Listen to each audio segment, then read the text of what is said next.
সময় না বাড়লে নভেম্বরে উন্নয়নশীল দেশের চূড়ান্ত স্বীকৃতি পাবে বাংলাদেশ। চ্যালেঞ্জ মোকাবেলায় আসছে বাজেটের রোডম্যাপের দাবি। সংকট কাটাতে বিশেষ গুরুত্ব দেওয়ার তাগিদ।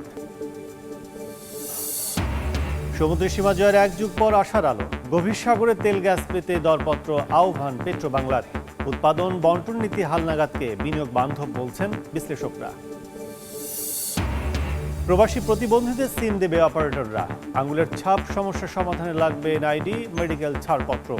মৃত ব্যক্তির উত্তরাধিকারীকে হস্তান্তর করা যাবে মালিকানা। কোরবানি পশু চামড়া সংরক্ষণের প্রাথমিক ধাপ সম্পূর্ণ। আকার ও মান ভেদে শুরু হচ্ছে বাছাইয়ের কাজ। কুষ্টিয়ার আড়তে আসতে শুরু হয়েছে অন্য জেলার চামড়া। এবং সংযুক্ত আরব আমিরাতে ভিসার সংকটে বাংলাদেশিরা। সমাধান না হলে হাজারো প্রবাসীকে ফিরতে হবে দেশে। আনুষ্ঠানিক বক্তব্য দিতে অস্বীকৃতি দূতাবাসের।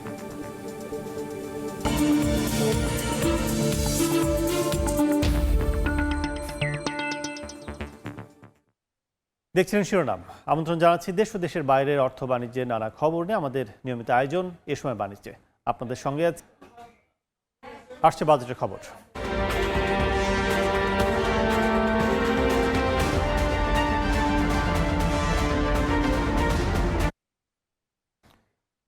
আসন্ন অর্থ বছরে উন্নয়নশীল দেশে চূড়ান্ত স্বীকৃতি পাবে বাংলাদেশ। যদিও তা পিছিয়ে দিতে জাতিসংঘে আবেদন করেছে ঢাকা। এমন প্রেক্ষাপটে আগামীর চ্যালেঞ্জ মোকাবিলায় বাজেটে আলাদা রোডম্যাপ না থাকলে দেশের অর্থনীতি সংকটে পড়বে বলে শঙ্কা ব্যবসায়ীদের। অর্থনীতিবিদরা বলছেন এলডিসি বাস্তবায়নে বিশেষ গুরুত্ব দেওয়ার কথা। ইয়ানুর সিফাতের রিপোর্ট। আগামী অর্থ বছরে বাজেট সাজাতে ব্যস্ত সরকার। ঢাকার আবেদন আমলে নিয়ে জাতিসংঘ আর সময় না পেছালে আগামী অর্থ বছরের প্রথমার্ধেই স্বল্পোন্নত দেশ থেকে উন্নয়নশীলের চূড়ান্ত স্বীকৃতি পাবে বাংলাদেশ। এমন প্রেক্ষাপটে আসছে বাজেটে কতটা গুরুত্ব পাচ্ছে এলডিসি উত্তরণের প্রস্তুতি, সে আলোচনা সমালোচনা বর্তমানে শিল্প, কৃষি, সেবা সব খাতে। আমরাও বিশ্বাস রাখি প্রাইভেট সেক্টর থেকে ইউএনসিডিপি এটা আমাদেরকে অ্যাপ্রুভ করবে। তো 3 বছরের মধ্যে আমাদের টাইম লাইনে যেই সামনে এগিয়ে যাওয়াটা আমাদের সময় মতো করতে পারিনি, এটা আমাদেরকেও কিন্তু প্রাইভেট সেক্টর পাবলিক সেক্টর মিলে কিন্তু এটা কাজ করে ফেলতে হবে। সক্ষমতা উন্নয়নের জন্য অনেক দেরি হয়ে গেছে আমাদের। এগুলো আরো 4-5 বছর আগে কাজ শুরু হওয়া উচিত ছিল, হয়নি।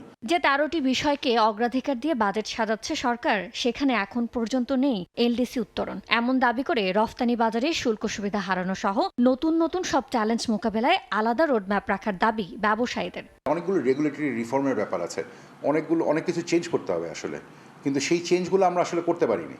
সো যেটা করতে হবে, যদি এলডিসি গ্র্যাজুয়েশন নভেম্বর মাসে হোক বা না হোক, আমি মনে করি যে এই যে রেগুলেটরি রিফর্মগুলো এটা ইমিডিয়েটলি লঞ্চ করা উচিত। বাস্তবতা আমলে নিয়ে এলডিসি বাস্তবায়ন কৌশলে বিশেষ গুরুত্ব দেওয়ার তাগিদ দিচ্ছেন অর্থনীতিবিদরা। এই বাজেট থেকেই শুরু করতে হবে, এক বাজেটে হবে না। এগুলো একটা ধারাবাহিক কয়েক বছরের বিষয়। একেবারে সুনির্দিষ্ট কৌশল যে এলডিসি গ্র্যাজুয়েশনের পরে কি ধরনের সক্ষমতার অভাবে আমরা ভুগবো এবং সেই সক্ষমতার গ্যাপগুলো কি, সেগুলোর সক্ষমতা বাড়াতে কি লাগবে, সেগুলোর জন্য সরকারের ভূমিকা কি, প্রাইভেট সেক্টরের ভূমিকা কি, এই ধরনের খুব স্পষ্ট সুনির্দিষ্ট কৌশল আমি দেখিনি এখনো। এইখান থেকে যদি উত্তরণ করি তাহলে আমাদের যে প্রস্তুতিটার দরকার আছে সেই প্রস্তুতিটা বাস্তবায়নে আমরা পিছিয়ে আছি। সুতরাং আমার সেই কৌশলটা বাস্তবায়ন করার ক্ষেত্রে মনোযোগী হওয়াটা একটা খুবই গুরুত্বপূর্ণ জায়গা। এটাতে আমাদের পিছিয়ে দেওয়া হোক বা না হোক। 2024 সালে এলডিসি থেকে চূড়ান্ত উত্তরণের সুপারিশ করেছিল জাতিসংঘের committee for development policy CDP. তবে করোনার কারণে প্রস্তুতির জন্য 2 বছর সময় বাড়িয়ে দেয় সংস্থাটি। ইয়ানুর সিফাত, সময় সংবাদ, ঢাকা। সমুদ্র সীমা জয়ের এক যুগ পর সাগরে তেল গ্যাসের অনুসন্ধানে দরপত্র আহ্বান করেছে পেট্রো বাংলা। উৎপাদন বন্টন নীতি বা পিএসসি অনুযায়ী কোনো ব্লকে সাফল্য পেলে সেখান থেকে জ্বালানি মিলতে পারে সর্বোচ্চ 30 থেকে 35 বছর ধরে। বিশেষজ্ঞরা মনে করেন আগের তুলনায় আকর্ষণীয় আর বিনিয়োগ বান্ধব হয়েছে এবারের উৎপাদন বন্টন নীতি। ফারুক ভূঁইয়া রবিনের রিপোর্ট।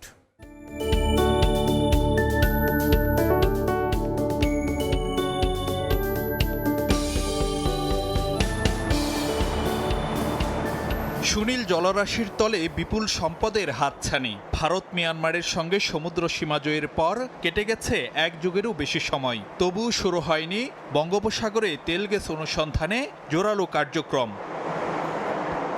2024 সালের মার্চে দরপত্র আহ্বান করলে নথি সংগ্রহ করেছিল 7টি বহুজাতিক কোম্পানি। তবে সে বছরের ডিসেম্বর পর্যন্ত সময় বাড়ানো হলেও শেষ পর্যন্ত দরপত্র জমা দেয়নি কোনো প্রতিষ্ঠানই। সে অভিজ্ঞতা থেকে উৎপাদন বন্টন চুক্তি বা পিএসসি সংশোধন করে 2 বছর পর আবারও দরপত্র ডাকল পেট্রোবাংলা। জ্বালানি খাতের নীতি নির্ধারক ও বিশেষজ্ঞরা মনে করেন এবারের পিএসসি বিদেশি কোম্পানিগুলোর জন্য তুলনামূলকভাবে বেশি আকর্ষণীয়, যেখানে থাকছে গ্যাসের দাম বাড়ানো, পাইপলাইন ট্যারিফ, শর্ত সাপেক্ষে রফতানির সুযোগ সহ বেশ কিছু নতুন সুবিধা। পাশাপাশি রাজনৈতিক পরিস্থিতিও রাখবে ইতিবাচক ভূমিকা। ইন্টারিম গভর্নমেন্ট এমন একটা গভর্নমেন্ট ছিল বিদেশি বিনিয়োগকারীরা কোনোভাবে আস্থা পায় নাই। এখন সম্পূর্ণ পরিবর্তন হয়ে গেছে, একটা ইলেক্টেড গভর্নমেন্ট এসেছে। তারপরে যেটা হচ্ছে পিএসসিটা অনেক অনেক বিদেশি ইনভেস্টর বান্ধব করা হয়েছে, যেটাতে তারা আগ্রহ পাবে। বিডিং দিয়ে তো আর বসে থাকা যায় না। আমি মনে করি ইনফর্মালি বিভিন্ন কোম্পানির সাথে কথা বলা দরকার। এটা যথেষ্ট আকর্ষণীয় একটা চুক্তি। যে কোনো বিদেশি কোম্পানি যদি গ্যাস পায় সেই প্রেক্ষিতে তাদের মুনাফা ভালো হবে এবং বাংলাদেশও লাভবান হবে। তবে সমুদ্র বক্ষ থেকে তেল গ্যাস পেতে পেরোতে হবে জটিল ও দীর্ঘমেয়াদী প্রক্রিয়া। দরপত্র জমার সময় 6 মাস, এরপর বিড মূল্যায়ন, আলোচনা ও চুক্তি সয়ে সময় লাগতে পারে বছর খানেক। আর অনুসন্ধান প্রক্রিয়া চলবে 6 থেকে 9 বছর, সাথে পাইপলাইন নির্মাণে লাগবে বছর 2। সব মিলিয়ে সাগরের সম্ভাবনা গড়ে তুলতে অপেক্ষায় থাকতে হবে প্রায় 1 দশক। প্রথমত তো তারা সার্ভে করবে, ড্রিলিংয়ের সিদ্ধান্ত নিবে, ড্রিলিং করবে, ড্রিলিং করে যদি না পায়, একটা ড্রিলিং না করলে পরবর্তীতে আরেকটা ড্রিলিং করবে। গ্যাস পাওয়ার পরেও এটাকে ডেভেলপ করতে যে সময় লাগবে, সব কিছু যদি ফেভারেবল হয় 8-10 বছরের আগে গ্যাস অ্যাকচুয়ালি সরবরাহ আশা করা যায় না। এটা একটা দীর্ঘমেয়াদী জিনিস। আমাদের বে অফ বেঙ্গলটা অত শান্ত না, এখানে সব কাজ করার মধ্যে সক্ষমতার একটা ব্যাপার আছে। তা আশা করছি সরকার ওগুলো সব বুঝে দেখে তারপরে অ্যাওয়ার্ডগুলো করবে। পিএসসি অনুযায়ী সাগরে সাফল্য পেলে গ্যাস ক্ষেত্রে 25 বছর আর তেল ক্ষেত্রে 20 বছর ধরে চলবে বাণিজ্যিক উৎপাদন। সম্ভাবনা থাকলে তা বাড়ানো যাবে আরও 10 বছর। ফারুক ভিয়া, রবিন, সময় সংবাদ, ঢাকা। প্রবাসী, মৃত ব্যক্তি ও শারীরিক প্রতিবন্ধী এই 3 ক্ষেত্রে বিশেষ পদ্ধতিতে সিম দিবে মোবাইল অপারেটররা। বিটিআরসি বলছে মূল গ্রাহক বিদেশে থাকলে সিম পুনরায় উত্তোলনে তার পাসপোর্ট ও ভিসার অনুলিপি, জাতীয় পরিচয়পত্র এবং গ্রাহকের পক্ষে সিম গ্রহণকারীর পরিচয়পত্র লাগবে। আঙুলের ছাপ সমস্যার ক্ষেত্রে লাগবে জাতীয় পরিচয়পত্র ও মেডিকেল প্রত্যয়নপত্র। আর গ্রাহকের মৃত্যু হলে তার জাতীয় পরিচয়পত্র, মৃত্যু সনদ, ওয়ারিশনামা ও বৈধ উত্তরাধিকারীর পরিচয়পত্র দেখিয়ে সিমের মালিকানা হস্তান্তর করা যাবে। শুভ খানের রিপোর্ট। দেশে থাকতে নিজের মোবাইল ফোন নম্বর দিয়ে ইমেইল ও হোয়াটসঅ্যাপ অ্যাকাউন্ট চালু করেন তৌহিদুর রহমান। অস্ট্রেলিয়ায় যাওয়ার পর বাংলাদেশে সিম কার্ড অকেজো হয়ে পড়ায় বিপাকে পড়েন। ইমেইল ওপেন করতে না পারায় ড্রাইভিং লাইসেন্স ইস্যুতে স্থানীয় কর্তৃপক্ষের সঙ্গে যোগাযোগ করতে পারছিলেন না তৌহিদ। বাধ্য হয়ে পাসপোর্টের কপি সহ প্রয়োজনীয় কাগজপত্র দিয়ে গ্রাহক সেবা কেন্দ্রে স্বজনদের পাঠান। তবে সিম তুলতে অনেক কাঠখড় পোড়াতে হয়। আমার এ দেশের ভিসার কপি, আমার যা যা ডকুমেন্টস দরকার আমি সব ডকুমেন্টস তাদেরকে দিয়েছি, কিন্তু তারপরেও তারা সিমটা কোনোভাবেই দিতে রাজি হয় না। তারা বলে যে হচ্ছে আমাকে সরাসরি সেখানে থাকতে হবে, যেটা আসলে আমার পক্ষে পুরোপুরি অসম্ভব ছিল। গ্রাহকের মৃত্যুর পর তার নামে নিবন্ধিত সিম তুলতেও জটিলতায় পড়েন স্বজনরা।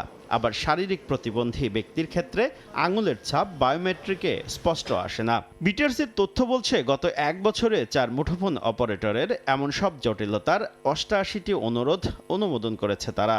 এর মধ্যে সিম রিপ্লেসমেন্ট 51টি, নতুন সিম নিবন্ধন 8টি, মালিকানা পরিবর্তন 29টি। যদি কেউ বিদেশে থাকে অথবা কেউ যদি মারা যায়, এরকম এই স্পেশাল ক্ষেত্রে প্রপার তাকে যাতে চিঠিপত্র থাকে যে একে দেওয়া হোক, এরকম অফকোর্স যদি থাকে আমরা এটা বিবেচনা করলে সবার জন্য একটু সুবিধা হবে। এ অবস্থায় 3 ধরনের বায়োমেট্রিক জটিলতার ক্ষেত্রে বিশেষ পদ্ধতিতে সিম ইস্যুর সিদ্ধান্ত নিয়েছে বিটিআরসি। নিয়ন্ত্রক সংস্থা বলছে, মূল গ্রাহক বিদেশে থাকলে সিম পুনঃ উত্তোলনের জন্য তার পাসপোর্ট, ভিসার অনুলিপি, কর্মসংস্থানের অনুমতিপত্র, জাতীয় পরিচয়পত্র এবং গ্রাহকের পক্ষে সিম গ্রহণকারীর পরিচয়পত্র লাগবে। আঙুলের ছাপের সমস্যার ক্ষেত্রে লাগবে এনআইডি ও মেডিকেল বোর্ডের প্রত্যয়নপত্র। আর গ্রাহকের মৃত্যু হলে তার জাতীয় পরিচয়পত্র, মৃত্যু সনদ, ওয়ারিশনামা ও বৈধ উত্তরাধিকারীর পরিচয়পত্র দেখিয়ে সিমের মালিকানা হস্তান্তরের আবেদন করা যাবে। মোবাইল অপারেটররা বলছে, নতুন সিদ্ধান্তে গ্রাহক ভোগান্তি কমবে। এই ধরনের অনেক ছোট ছোট বিষয় আছে যেগুলো হয়তো বা আর একটু ডিসেন্ট্রালাইজ করে দিলে বা অপারেটরদের মাধ্যমে যদি এগুলো করা যায়, তাহলে আমাদের যে সাবস্ক্রাইবাররা আছে যে কোনো ধরনের সমস্যার সমাধানগুলো খুব দ্রুত এবং সুনিশ্চিতভাবে তারা পাবে। বর্তমানে 18.5 কোটির বেশি সিম সংযোগধারীকে সেবা দিচ্ছে 4 মোবাইল অপারেটর। শুভ খান, সময় সংবাদ, ঢাকা। ঈদের ছুটিতে সমুদ্র সৈকতে ভিড় বেড়েছে মানুষের। বিস্তারিত জানাতে কক্সবাজার থেকে যুক্ত হচ্ছেন সুজাউদ্দিন রুবেল। সরাসরি চলে যাচ্ছে তার কাছে। গড়ি বৃষ্টি সকালবেলার কয়েক ঘন্টায় পর্যটন নগরী কক্সবাজারে যেন স্বস্তি এনে দিয়েছে। বিপুল সংখ্যক পর্যটক এখন সমুদ্র সৈকতে নেমে পড়েছে। অনেকে বিমানে করে এসেছে, অনেকে বাসে করে এসেছে, আবার অনেকে ট্রেনে করে এসেছে। সবাই এখন সমুদ্র সৈকতে নেমে পড়েছেন এবং নেমে তাদের যে আনন্দঘন মুহূর্তগুলো সেটা পার করছেন। আমরা পর্যটন ব্যবসায়ীদের সঙ্গে কথা বলেছিলাম, তারা যে বিষয়টি বলছে, কক্সবাজারে যে 5 শতাধিক হোটেল মোটেল রয়েছে, যার 90 থেকে 95% কক্ষ এখন খালি নেই। সব পর্যটকে ভরপুর, সবাই খুব বেশ ছুটে এসেছেন ঈদের আনন্দ উপভোগ করতে, যার কারণে তাদের ব্যবসা বাণিজ্য ভালো হচ্ছে সেটি বলা হচ্ছে। প্রথম 2 দিন পর্যটকের আগমন তেমন ছিল না, খুব অল্প সংখ্যক ছিল, কিন্তু গতকাল আর আজকে দেখা যাচ্ছে সমুদ্র সৈকতে সাগর তীর জুড়ে যে 3 কিলোমিটার সাগর তীর, যেখানে প্রতিনিয়ত পর্যটকরা ঘুরতে আসেন, সেখানে আসলে লক্ষ্য করা যাচ্ছে বিপুল সংখ্যক পর্যটক। আমাদের এখানকার যারা লাইফ গার্ড কর্মী রয়েছে তারা যেটি বলছে, সমুদ্রে যে নোনা জল রয়েছে সেই নোনা জলে 3টি পয়েন্টে এরই মধ্যে 70 থেকে 80 হাজার পর্যটক সমুদ্র স্নান করছে, আর প্রায় 30 থেকে 50 হাজার বালিয়াড়িতে তারা অবস্থান করছে। সব মিলিয়ে কক্সবাজারের লাখেরও বেশি পর্যটক এখন কক্সবাজার সমুদ্র সৈকতে তারা আনন্দ উদযাপন করছে। আর এই যে বিপুল সংখ্যক পর্যটক ছুটে আসাতে কিন্তু এখানকার যারা জেটস্কি চালক থেকে শুরু করে বিচ বাইক চালক, ঘোড়াওয়ালা থেকে শুরু করে ফটোগ্রাফার, সবাই একযোগে বলছে তারা খুব ব্যস্ত সময় পার করছেন এবং পর্যটক আসাতে তাদের যে ব্যবসা বাণিজ্য সেটি অনেকটাই চাঙ্গা হয়েছে। আমরা জানি প্রতি বছর ঈদের টানা ছুটিতে বিপুল সংখ্যক পর্যটক ছুটে আসেন। এই ছুটে আসাকে কেন্দ্র করে এখানকার ব্যবসা বাণিজ্য আসলে চাঙ্গা হয়ে ওঠে। আমরা এবারও তার ব্যতিক্রম দেখছি না। এখানে শামুক জিনিস থেকে শুরু করে যে বার্মিজ পণ্যের দোকান রয়েছে, শুটকি বিতান রয়েছে, সব জায়গায় কিন্তু ব্যবসা বাণিজ্যের ভাবটা কিন্তু খুব চাঙ্গা এবং প্রতিনিয়ত তারা যেটা বলছে যে এখানে ছবি তুলে 2 থেকে 3 হাজার টাকা আয় করতে আগে, সেটি ঈদের ছুটিতে কমপক্ষে প্রতিদিনই একজন ফটোগ্রাফার 4 থেকে 5 হাজার টাকা আয় করছে, তেমনটাই বলছে। আর এই যে বিপুল সংখ্যক পর্যটকের আগমনকে কেন্দ্র করে এখানকার লাইফগার্ড থেকে শুরু করে ট্যুরিস্ট পুলিশ, জেলা প্রশাসন সবাই একযোগে কাজ করে যাচ্ছেন। তারা পর্যটকদের নিরাপত্তা যেমন দিচ্ছেন, ঠিক তেমনি হয়রানি হলে হয়রানির কোনো অভিযোগ পাওয়ার সঙ্গে সঙ্গে তারা সেটির ব্যবস্থা নিচ্ছেন সেটিও বলছে। আমরা কিছুক্ষণ আগেও দেখেছি এখানে ট্যুরিস্ট পুলিশ মাইকিং করেছে, মাইকিং করে পর্যটকদের যেহেতু সাগর উত্তাল রয়েছে সেক্ষেত্রে সতর্ক করেছেন। তার পাশাপাশি লাইফগার্ডরাও কিন্তু সতর্ক করে যাচ্ছেন যাতে নিরাপদে সমুদ্র স্নান করা যায়। তো এই ছিল আমার কাছে সবশেষ। আনন্দমুখর কক্সবাজার সমুদ্র সৈকত, এতক্ষণ সরাসরি ছিলাম সেখানে। EDF Aluminium, redefine possibilities. ঈদের লম্বা ছুটিতে সিলেটের পর্যটন কেন্দ্রগুলোতে ঢল নেমেছে পর্যটকের। বিনোদন কেন্দ্রগুলোতে বাঁধ ভাঙা উচ্ছ্বাস দর্শনার্থীদের। কাঙ্ক্ষিত পর্যটক উপস্থিতিতে খুশি এই শিল্পের সঙ্গে সম্পৃক্ত উদ্যোক্তারা। দিগেন সিংহের তোলা ছবিতে বিস্তারিত ইকরামুল কবিরের রিপোর্টে। উজানের পাহাড় থেকে নেমে আসা ঝর্ণার স্বচ্ছ পানির সঙ্গে সাদা পাথরের সম্মিলন এ এক অপরূপ দৃশ্য। সাদা পাথর পর্যটন কেন্দ্রের এমন আবেগময় মুহূর্ত স্মৃতিতে ধরে রাখার জন্য জলকেলিতে মেতে উঠেছেন পর্যটকরা। ঢাকা থেকে এখানে এসেছি, এখানে প্রাকৃতিক পরিবেশটার জন্যই আমাদের আসলে মূল আশা। একদিনের সুখ পেতে হলে আমাদের সিলেটে আসা লাগবেই। হযরত শাহজালাল রহমতুল্লাহ আলাইহির মাজারকে কেন্দ্র করে গড়ে উঠেছে সিলেটের পর্যটন শিল্প। এই অঞ্চলের প্রাকৃতিক সৌন্দর্য ও মনোরম পরিবেশ সব সময়ই পর্যটকদের আকর্ষণ করে। ঈদের লম্বা ছুটিতে পর্যটকদের পদচারণায় মুখর হয়ে উঠেছে সাদা পাথর, জাফলং, রাতারগুল, বিছনাকান্দি পর্যটন কেন্দ্র। সিলেট অঞ্চলে বেড়াতে আসা পর্যটকদের জন্য সবুজে ঘেরা চা বাগানগুলো অন্যতম আকর্ষণীয় স্থান হিসাবে চিহ্নিত হয়ে আসছে। দেখে অনেক এনজয় করলাম, খুব ভালো লাগছে পরিবেশটা। পর্যটকদের আগমনে হোটেল, মোটেল, রিসোর্ট, রেস্টুরেন্ট, পরিবহন ও পর্যটন সংশ্লিষ্ট ব্যবসায়ীরা খুশি। পর্যটন 2-3 ধাপে আসাতে তাদের জন্য কমফোর্ট হচ্ছে এবং আমাদের যে রেশিও হোটেল বলেন, মোটেল বলেন বা ট্রান্সপোর্ট সবগুলোই কিন্তু মোটামুটি এবছর ভালো হচ্ছে। ঈদের ছুটি এবং ছুটি পরবর্তী সময় জুড়ে সিলেটে আসা পর্যটকদের নিরাপত্তায় জেলা প্রশাসন এবং সিলেট মেট্রোপলিটন পুলিশ সর্বোচ্চ ব্যবস্থা নিয়েছে বলে জানান সংশ্লিষ্টরা। টুরিস্ট পুলিশ থাকবে, জেলা পুলিশ থাকবে এবং আমাদের র্যাব সহ এখানে সীমান্তে বিজিবি যেখানে আছে সেখানে তারা তৎপর থাকবে। তো আমরা আশা করছি ইনশাআল্লাহ কোনো সমস্যা হবে না। আমরা মোটামুটি আমাদের কনসার্ন সকল বাহিনী, আমাদের নির্বাহী ম্যাজিস্ট্রেট থেকে শুরু করে সবাই কিন্তু আমাদের দায়িত্বরত থাকবেন। পর্যটন এলাকায় যেগুলো মেট্রোপলিটন এলাকার বাইরে সিলেট জেলার মধ্যে, সেগুলোর জন্য সিলেট জেলা পুলিশের পক্ষ থেকে পর্যাপ্ত নিরাপত্তা ব্যবস্থা নেওয়া হয়েছে। জেলা প্রশাসন সূত্র জানায়, অনুকূল পরিবেশ পরিস্থিতির কারণে শুধু সিলেটে গত ঈদ উল ফিতরে 5 লাখেরও বেশি পর্যটক এসেছিলেন। ঈদ উল আজহার ছুটিতে এ সংখ্যা আরও বাড়তে পারে বলে মনে করছেন সংশ্লিষ্টরা। ইকরামুল কবির, সময় সংবাদ, সিলেট। দেখছেন এই সময় বাণিজ্য। এবার বাণিজ্যের খবর।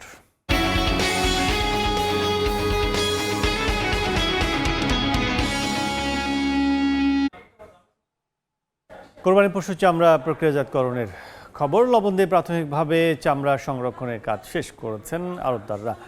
জেলার বাইরে থেকে চামড়া আসতে শুরু করেছে কুষ্টিয়ার চামড়া পট্টিতে। বিস্তারিত জানাতে যুক্ত হচ্ছেন সহকর্মী SM রাশেদ। সরাসরি যাচ্ছি তার কাছে। কুষ্টিয়ায় যে প্রাথমিকভাবে ঈদের সময় যে চামড়া সংরক্ষণ করেছিল কুষ্টিয়া চামড়া ব্যবসায়ী এবং আড়তদারেরা, সেটি কিন্তু এখন গ্রেডিং করে দ্বিতীয় পর্যায়ের কাজ শুরু করেছে। এখন দ্বিতীয়বারে লবণ লাগিয়ে তারা কিন্তু আরও 15 দিন সংরক্ষণে রাখবে বলে আমাদেরকে জানিয়েছেন। ইতিমধ্যেই শুধুমাত্র কুষ্টিয়ার যে চামড়া ব্যবসায়ীরা আছে শুধু এই আড়তেই কিন্তু এই পট্টিতে প্রায় 2 লক্ষ চামড়া সংগ্রহ ইতিমধ্যে তারা করেছে। এর মধ্যে 2 লক্ষ চামড়ার মধ্যে 1 লক্ষ গরু চামড়া এবং 1 লক্ষ কিন্তু ছাগলের চামড়া তারা সংরক্ষণ করেছে বলে আমাদেরকে জানিয়েছেন চামড়া ব্যবসায়ীরা। এবং এখন কিন্তু তাদের দ্বিতীয় পর্যায়ের গ্রেডিং এর কাজ চলছে বলে আমাদেরকে জানিয়েছেন চামড়া ব্যবসায়ী এবং এখানে শ্রমিক যারা কাজ করেন। মূলত এখন কিন্তু দ্বিতীয় পর্যায়ে তারা লবণ লাগিয়ে রাখছে যাতে 15 দিন পরে এই ট্যানারি মালিকদের কাছে তারা এই চামড়া বিক্রি করতে পারবেন বলে আমাদেরকে জানিয়েছেন। তবে এখন পর্যন্ত কিন্তু ছাগলের চামড়া 40 থেকে 60 টাকা দরে তারা ক্রয় করেছে এবং গরুর চামড়া আকার এবং মান বেঁধে তারা কিনেছে 200 টাকা থেকে 1200 টাকা পর্যন্ত। তবে এবার কিন্তু প্রায় 30% চামড়া নষ্ট হওয়ার আশঙ্কা প্রকাশ করছে কুষ্টিয়া চামড়া ব্যবসায়ীরা যারা ক্রয় করছে। কারণ অধিকাংশ চামড়াতে কিন্তু পক্স জাতীয় চর্মজাতীয় রোগ লক্ষ্য করা যাচ্ছে, যেগুলো ট্যানারি মালিকরা আসলে কিনবে না বলে আমাদেরকে জানিয়েছেন। এবং পরবর্তীতে যদি এটা সুরাহা না হয় তাহলে কিন্তু সামনে বছর থেকে কিন্তু প্রচুর পরিমাণ চামড়া নষ্ট হওয়ার সম্ভাবনা রয়েছে বলে আমাদেরকে জানিয়েছেন কুষ্টিয়া চামড়া ব্যবসায়ীরা। তবে এবার কিন্তু একটা চামড়া সংরক্ষণ করতে কিন্তু এখানকার ব্যবসায়ীদেরকে গরু প্রতি প্রায় 200 টাকা ব্যয় হয়েছে এবং ছাগলের চামড়ায় 100 টাকা ব্যয় হয়েছে। কারণ লবণ তাদেরকে এবার কিন্তু কেজি প্রতি 2 টাকা দরে কিন্তু বেশি কিনতে হয়েছে বলে আমাদেরকে জানিয়েছেন কুষ্টিয়া চামড়া ব্যবসায়ীরা। তবে কুষ্টিয়া চামড়া ব্যবসায়ীরা যেটি জানিয়েছেন তাদের অনেক টাকা কিন্তু ট্যানারি মালিকদের কাছে বকেয়া রয়েছে, যে যদি সময় মতো এই টাকাটা না পায় তাহলে কিন্তু ওরা কিন্তু বিশেষ করে কুষ্টিয়া চামড়া ব্যবসায়ী কিন্তু এবার বিপদের সম্মুখীন হবে। এবং 2-1 দিনের মধ্যে এই যে কুষ্টিয়া চামড়ার আড়তদার যারা আছে তাদের বিভিন্ন জায়গায় ফড়িয়া ব্যবসায়ীরা রয়েছে তাদের কাছেও কিন্তু চামড়া রয়েছে এবং 2-1 দিনের ভিতরে কিন্তু শুধুমাত্র কুষ্টিয়ার এই চামড়া পট্টিতে আরও 3 লক্ষ চামড়া সংরক্ষণ হবে। তো মোট এই পট্টি থেকে কিন্তু প্রায় 3 লক্ষ গরুর চামড়া এবং 2 লক্ষ ছাগলের চামড়া সংরক্ষণ করবে কুষ্টিয়া চামড়া ব্যবসায়ীরা। এবং আগামী 1 সপ্তাহ পরে থেকে কিন্তু ঢাকা ট্যানারি মালিকরা এই চামড়াগুলো সরবরাহ পাবে বলে আমাদেরকে জানিয়েছেন কুষ্টিয়ার চামড়া ব্যবসায়ীরা। তবে যেহেতু কুষ্টিয়া একটি সীমান্তবর্তী এলাকা, যেহেতু চামড়ার দাম খুব বেশি নেই, কুষ্টিয়া চামড়া যারা ব্যবসায়ী যারা তারা দাবি করেন যাতে কোনো চামড়া যাতে অবৈধভাবে দেশের বাইরে পাচার হতে না পারে সেই বিষয়ে নজরদারি রাখার জন্য কিন্তু বিশেষভাবে সরকারের প্রতি অনুরোধ জানিয়েছে। তবে কুষ্টিয়া জেলা পরিষদ আমাদেরকে জানিয়েছেন যে এই যে চামড়া যাতে পাচার রোধ না হয় সেই জন্য সংশ্লিষ্ট যে দপ্তরগুলো রয়েছে বিশেষ করে বিজিবি পুলিশ বাহিনী তাদের সাথে কিন্তু নিয়মিত যোগাযোগ রাখছে যাতে কোনোভাবে যে কুষ্টিয়ার এই চামড়া যাতে পাচার না হয় সে বিষয়ে কিন্তু তারা কুষ্টিয়ার জেলা প্রশাসনের পক্ষ থেকে নানা ধরনের উদ্যোগ গ্রহণ করেছে। তো কুষ্টিয়ার চামড়া পট্টি থেকে চামড়ার দাম সংগ্রহ নিয়ে এই ছিল আমার কাছে সর্বশেষ। সাভারের হেমায়েতপুরে পরিকল্পিত চামড়া শিল্পনগরীতে 5,28,200 পিস কোরবানি পশু চামড়া সংরক্ষণ করা হয়েছে। বিসিকে তথ্য, ঈদের দিন থেকে রোববার সকাল 10টা পর্যন্ত শিল্পনগরীতে কাঁচা চামড়া নিয়ে প্রবেশ করেছে মোট 1,718টি ট্রাক। লবণ সংরক্ষণ করার চামড়ার মধ্যে গরু মহিষের রয়েছে 5,12,025টি ও ছাগল ভেড়া চামড়া রয়েছে 16,175 পিস। এবার কোরবানিতে সারা দেশে মোট 1 কোটি পিস পশু চামড়া সংরক্ষণের লক্ষ্যমাত্রা নিয়ে কাজ করছেন ট্যানারি মালিক, ফড়িয়া ও মৌসুমি ব্যবসায়ীরা। দেখছেন এ সময় বাণিজ্য। সিলেট থেকে সরাসরি চট্টগ্রাম ও কক্সবাজারে বিমান চালুর উদ্যোগে খুলতে যাচ্ছে যোগাযোগ ব্যবস্থার নতুন সম্ভাবনা। বর্তমানে সরাসরি ফ্লাইট না থাকায় ঢাকা কেন্দ্রিক রুটের ওপর নির্ভরশীল যাত্রীরা। এই উদ্যোগ বাস্তবায়িত হলে দেশের উত্তর পূর্বাঞ্চলের সঙ্গে বন্দরনগরী চট্টগ্রাম ও পর্যটন নগরী কক্সবাজারের যোগাযোগে আসবে নতুন গতি। সিলেট থেকে নওশাদ আহমেদ চৌধুরীর ছবিতে অপু বণিকের রিপোর্ট।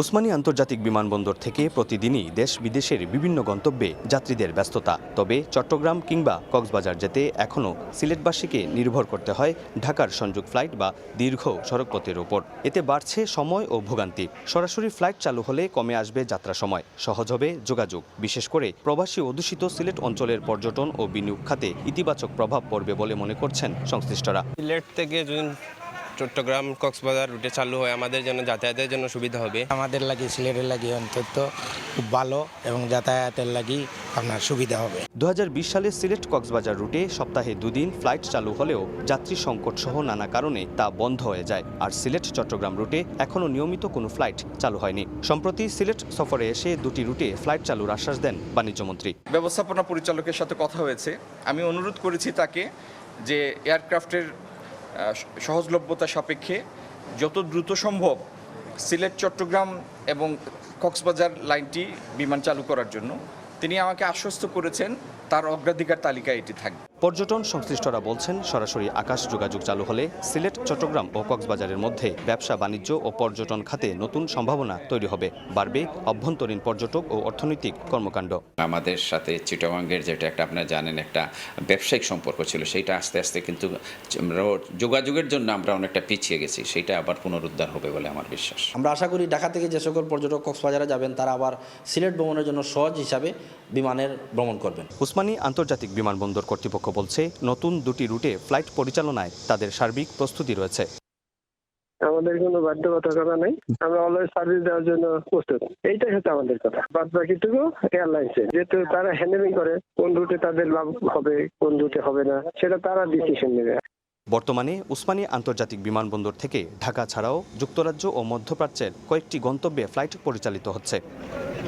সিলেট থেকে চট্টগ্রাম এবং কক্সবাজার রুটে পুনরায় ফ্লাইট চালু হলে সিলেটের সাথে যোগাযোগ ব্যবস্থায় নতুন মাত্রা যোগ হবে, এমনটাই মনে করছেন সিলেটবাসী।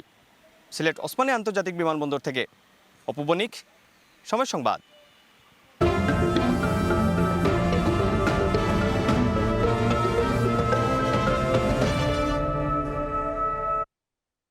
মৌলভীবাজারের পাহাড় টিলা ও সমতল ভূমিতে এবছর লিচুর বাম্পার ফলন হয়েছে। চাহিদা ভালো থাকায় জমে উঠেছে বেচাকেনাও। কৃষি বিভাগ বলছে, আবহাওয়ার লিচুর জন্য উপযোগী হওয়ায় চাষ সম্প্রসারণে বাগানীদের উৎসাহ দেওয়া হচ্ছে। শাহ ওয়ালিদুর রহমানের পাঠানো তথ্য ও মোহাম্মদ ইয়ারুব আহমদের ছবিতে রিপোর্ট। পাহাড় টিলা আর সমতল ভূমি জুড়ে লিচু গাছ, কোথাও আবার বাড়ির আঙিনা জুড়ে মাথা উঁচু করে দাঁড়িয়ে আছে রসালো এ ফল গাছ। এসব গাছে এখন থোকায় থোকায় ঝুলছে গাঢ় লাল রঙের লিচু। গাছ থেকে লিচু সংগ্রহে ব্যস্ত সময় পার করছেন চাষিরা, আর বাগানে বাগানে ভিড় করছেন পাইকাররা। মৌলভীবাজারের আবহাওয়া ও মাটি লিচু চাষের জন্য বেশ উপযোগী। জেলার সব উপজেলায় কম বেশি লিচুর বাগান হলেও সদর উপজেলার বর্ষিজুড়া, জগন্নাথপুর, শ্যামেরকোনা ও কাগাবলায় বেশি চাষ হয়। এই জেলায় মূলত স্থানীয় উন্নত জাতের লিচু উৎপাদন হয়। আকারে ছোট হলেও স্বাদে বেশ মিষ্টি হওয়ায় বাজারে এর চাহিদাও বেশি। লাভ কম বেশি মিলে, কিনার তো লাভ না করলে বেচার তো লাভ নাই, এটা তো কিনা। আমরা গরিব মানুষ লইছি আর কি, যে 2 টাকা লাভ করবো আর কি। বিদেশি লোকাল লেচু এগুলা বালা লেচু লইয়া গেলে খারাপ কারাকারি লাগে, মানুষের টেকার পায় চায় না। আমরা বসিদুরার লোকাল লেচু, খুব উন্নত মানের লেচু। কৃষি বিভাগ জানায় স্থানীয় জাতের পাশাপাশি জেলার বাড়ি 2, বাড়ি 3 ও মুম্বাই জাতের লিচুর বাগান হচ্ছে। বর্তমানে প্রতি 100 লিচু বিক্রি হচ্ছে 250 থেকে 300 টাকায়। তবে বৃষ্টি ও বন্যপ্রাণীর আক্রমণের আশঙ্কায় অনেক বাগানি আগেভাগেই গাছ থেকে লিচু সংগ্রহ করছেন। কৃষি বিভাগের তদারকিও ছিল, মাঠ পর্যায়ে তারা বিশেষ করে ফ্যান ব্যালেটের গোবর ওষুধ দিয়ে লিচুর পোকা দমন করেছে, যার ফলে এবছর ফলন অন্যান্য বছরের তুলনায় একটু ভালো হয়েছে। কৃষি বিভাগের তথ্য মতে জেলায় 130টি বাগানের 252 হেক্টর জমিতে লিচুর বাগান রয়েছে, আর উৎপাদন লক্ষ্যমাত্রা ধরা হয়েছে প্রায় 1945 মেট্রিক টন লিচু। সময় সংবাদ, মৌলভীবাজার। দেখছেন এসময় বাণিজ্য। নেত্রকোনায় ধানের বিকল্প হিসেবে বাড়ছে বিভিন্ন ফসল চাষ, তবে সংরক্ষণ জটিলতায় ভুগছেন কৃষকরা। উৎপাদিত ফসল কম দামে বিক্রি করতে বাধ্য হচ্ছেন তারা। এই অবস্থায় কৃষি পণ্য সংরক্ষণে দ্রুতই উদ্যোগ নেয়ার কথা জানান স্থানীয় সংসদ সদস্য। আলপনা বেগমের তথ্য, আবু সুফিয়ানের ছবিতে রিপোর্ট। ঐতিহ্যবাহী স্থানীয় জাতের ফসল জাম আলু, দেখতে জামের মতো হওয়ায় এমন নাম।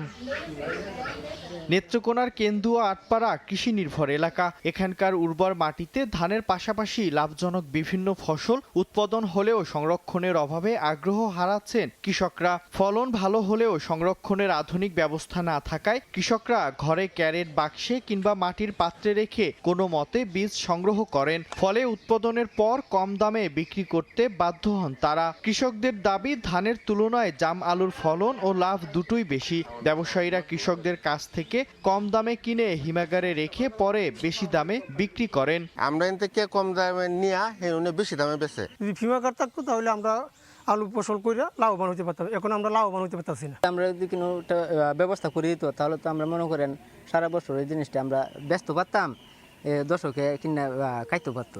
বিছনার উপরে গোয়াল করে রাখি, এর বাদে কিছু টাঙ্গায় টুঙ্গায় জুলাই মোলায় রাখি, আসি এভাবে রাখি।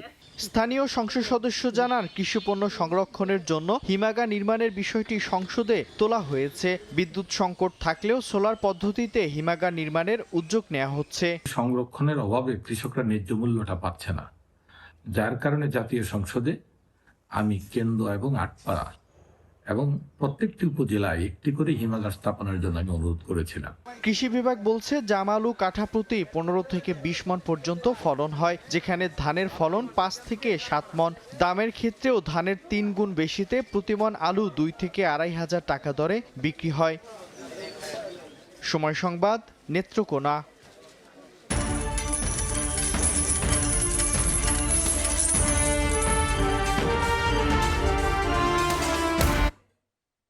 ডলারের দরপতনে বিশ্ববাজারে আবার বাড়তে শুরু করেছে স্বর্ণের দাম। কমেছে রূপা ও প্লাটিনামের বাজার দর।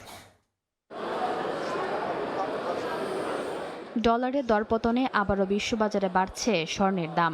আন্তর্জাতিক বাজার বিশ্লেষণকারী মার্কিন প্রতিষ্ঠান দ্য ট্রেডিং ইকোনমিক্সের তথ্যে সপ্তাহ ব্যবধানে মূল্যবান এই ধাতুর দাম বেড়েছে 0.55%। বর্তমানে প্রতি আউন্স বিক্রি হচ্ছে $4,541। এক মাস আগের তুলনায় এই দাম 1.76% কম। স্বর্ণের দাপটের মধ্যে কমেছে রূপার দাম। সপ্তাহ ব্যবধানে আউন্স প্রতি 0.14% কমে প্রতি আউন্স রূপা বিক্রি হচ্ছে $75.24। কমেছে আরেক মূল্যবান ধাতু প্ল্যাটিনামের বাজার। সপ্তাহে 0.53% আর মাস ব্যবধানে 3.26% কমে প্রতি আউন্স বিক্রি হচ্ছে $1,929.50।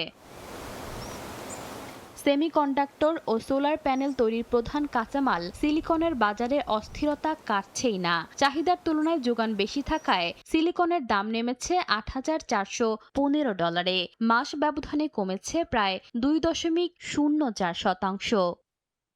ইশিতা আক্তার, সময় সংবাদ। 3 মাস ধরে কমছে টয়োটার গাড়ি বিক্রি। বিশেষ করে চীন ও মধ্যপ্রাচ্যে বড় ধাক্কা খেয়েছে বিশ্বখ্যাত ব্র্যান্ডটি। তবে স্বস্তির খবর দিয়েছে জাপানের অভ্যন্তরীণ বাজার। গাড়ির বিশ্ববাজারে অন্যতম এক নাম টয়োটা। তবে সাম্প্রতিক পরিসংখ্যান বলছে কিছুটা কঠিন সময় পার করছে এই জাপানি জায়ান্ট। গেল এপ্রিল মাসে প্রতিষ্ঠানটির বৈশ্বিক গাড়ি বিক্রি কমেছে 3.1%। পুরো মাসে বিশ্বজুড়ে টয়োটা গাড়ি বিক্রি করেছে 8,49,000 ইউনিট। আঞ্চলিক বিক্রির হিসাবে সবচেয়ে বড় ধস নেমেছে মধ্যপ্রাচ্যে।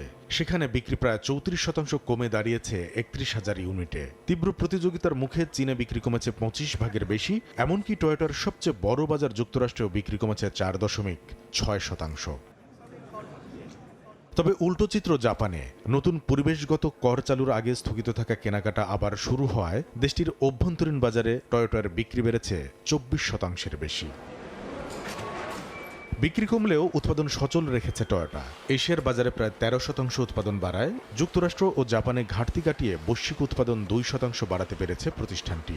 টয়োটার এই বিক্রির হিসাবের মধ্যে তাদের বিলাসবহুল ব্র্যান্ড লেক্সাসের তথ্য অন্তর্ভুক্ত রয়েছে বলে জানিয়েছে রয়টার্স।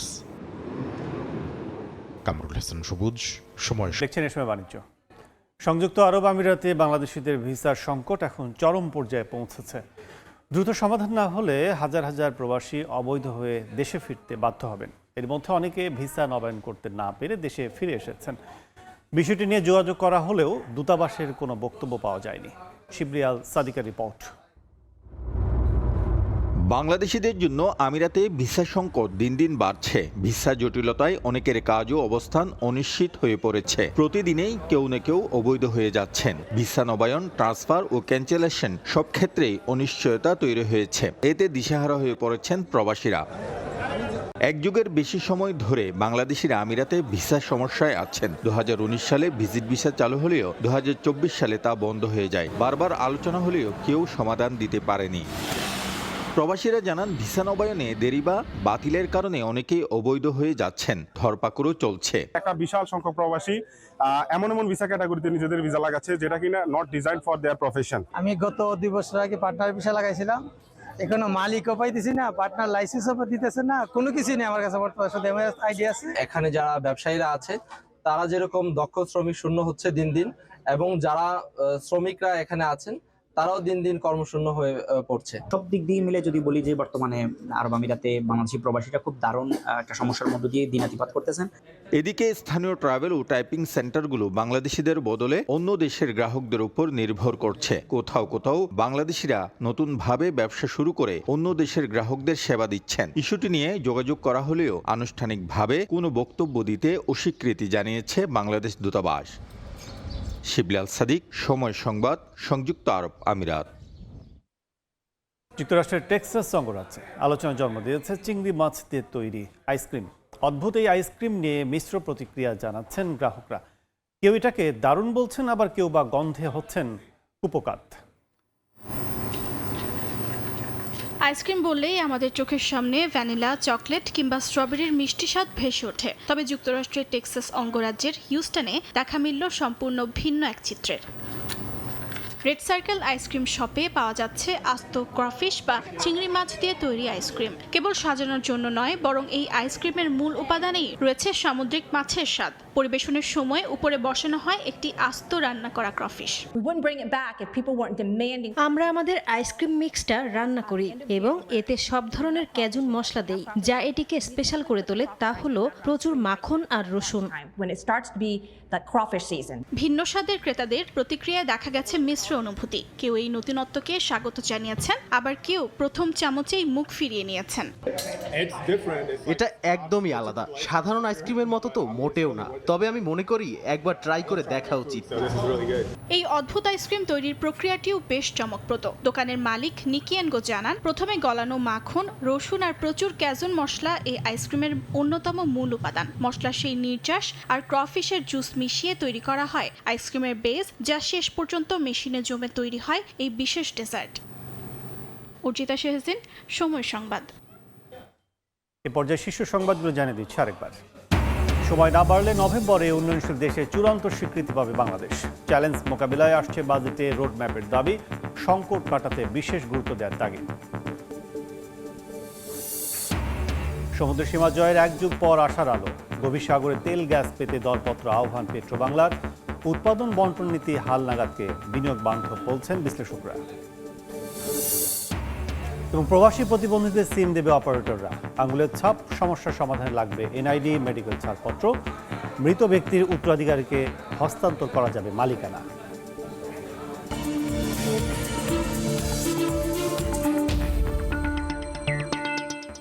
এই ছিল এই সময় বাণিজ্যে। দুপুর 12টার সময় সংবাদের সঙ্গে থাকবেন তাজমিলা খান। ধন্যবাদ কাজল। দুপুর 12টার সময় সংবাদ নিয়ে আসছি কিছুক্ষণ পর, সঙ্গে থাকুন সময়ের।